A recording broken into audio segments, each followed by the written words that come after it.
Halo semuanya, selamat datang kembali. Pernahkah kamu melihat rekan kerjamu yang kerjanya biasa saja, suka melempar kesalahan ke orang lain, hobi menjilat atasan, tapi anehnya justru dia yang paling cepat naik jabatan? Di sisi lain, kamu melihat orang-orang yang jujur, bekerja keras, dan tulus malah sering dimanfaatkan dan tertinggal di belakang. Situasi ini seringkali membuat kita frustasi dan bertanya-tanya, apakah dunia ini memang berpihak pada orang jahat? Apakah aku harus jadi licik dan manipulator dulu baru bisa sukses? Jawabannya mungkin akan membuatmu sedikit terkejut. Dalam psikologi, ada penjelasan ilmiah mengapa orang-orang berkarakter buruk seringkali melesat ke puncak kesuksesan. Hari ini, kita akan membongkar konsep The Dark Triad atau Tritunggal Gelap Kepribadian. Dan mengapa kamu sebenarnya tidak perlu menjadi jahat untuk bisa menang. Mari kita bahas.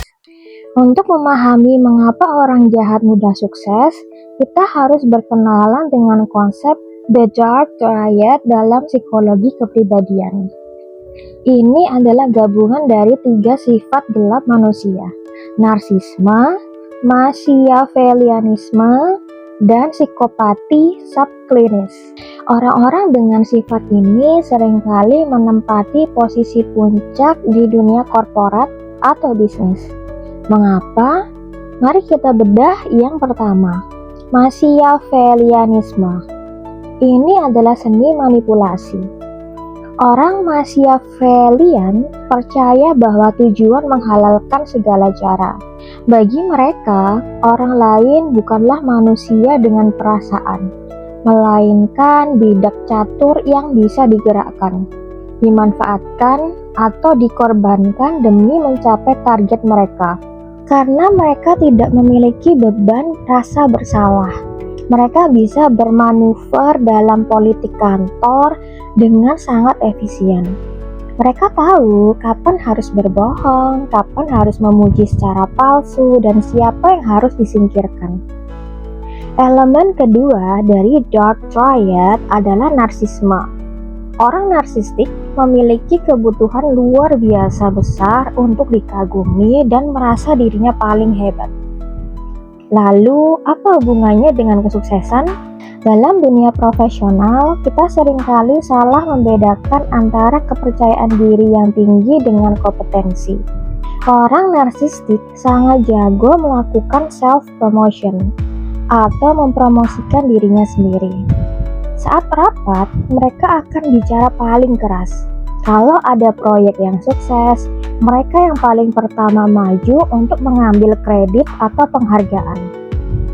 Sementara orang baik dan jujur cenderung menahan diri karena takut dibilang sombong. Orang narsistik dengan berani menjual ilusi bahwa mereka adalah yang terbaik. Dan sayangnya, banyak atasan atau investor yang termakan oleh ilusi karisma buatan ini. Elemen ketiga adalah psikopati subklinis. Tenang, ini bukan berarti mereka adalah pembunuh berantai seperti di film-film. Dalam konteks pekerjaan, sifat ini bermanifestasi sebagai kurangnya empati, ketahanan terhadap stres, dan keberanian mengambil risiko yang ekstrim. Ketika perusahaan sedang krisis, orang normal akan merasa cemas, takut dipecat, atau kasihan melihat rekan kerjanya menderita. Tapi orang dengan sifat ini tidak merasakan emosi tersebut. Kepala mereka tetap dingin. Mereka berani mengambil keputusan-keputusan kejam, seperti memecat ratusan karyawan tanpa berkedip, demi menyelamatkan angka keuntungan perusahaan. Ketangguhan emosional yang sebenarnya bersumber dari kekosongan empati, inilah yang sering dilihat oleh para pemegang saham sebagai ketegasan atau leadership yang kuat. Sampai di sini mungkin kamu berpikir, wah kalau begitu mending aku jadi orang licik aja biar cepet kaya. Tunggu dulu. Secara psikologis dan statistik, kesuksesan para manipulator ini ibarat membangun rumah dari kartu. Cepat naik tapi sangat rapuh. Mengapa? Karena kesuksesan sejati dan berjangka panjang selalu dibangun di atas kepercayaan. Orang dark triad cepat atau lambat akan menghancurkan jembatan di belakang mereka. Karyawan terbaik akan resign karena muak dipimpin oleh manipulator. Mitra bisnis akan kabur setelah sadar mereka ditipu. Dan reputasi mereka akan hancur. Mereka sering berpindah-pindah perusahaan karena setiap kali topeng mereka terbongkar, mereka tidak punya tempat lagi untuk berlindung. Lalu, apa yang harus dilakukan oleh orang baik? Apakah kita ditakdirkan untuk selalu kalah? Tidak. Kamu tidak perlu menjadi manipulator untuk sukses. Tapi, kamu harus berhenti menjadi orang yang terlalu penurut. Psikolog klinis Jordan Peterson sering mengatakan bahwa orang baik tidak seharusnya lemah. Kamu harus memiliki taring dan tahu kapan harus menggunakannya. Artinya, pertama, belajarlah bersikap asertif. Berani berkata tidak dan berani membela diri saat idemu dicuri. Kedua, lakukan self-promotion yang sehat. Jangan menunggu orang lain menyadari kerjamu.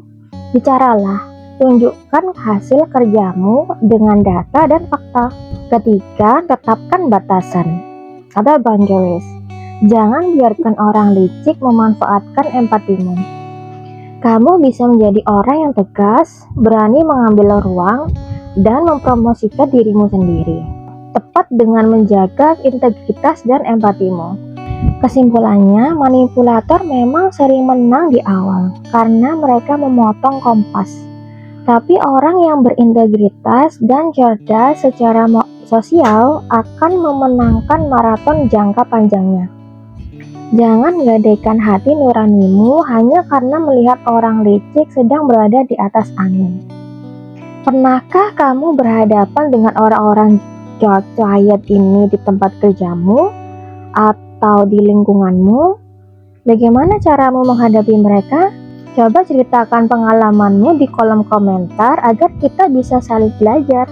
Jangan lupa like, bagikan video ini ke teman kamu yang sedang berjuang di tempat kerja toksik, dan pastikan sudah subscribe channel ini. Terima kasih sudah menonton dan sampai jumpa.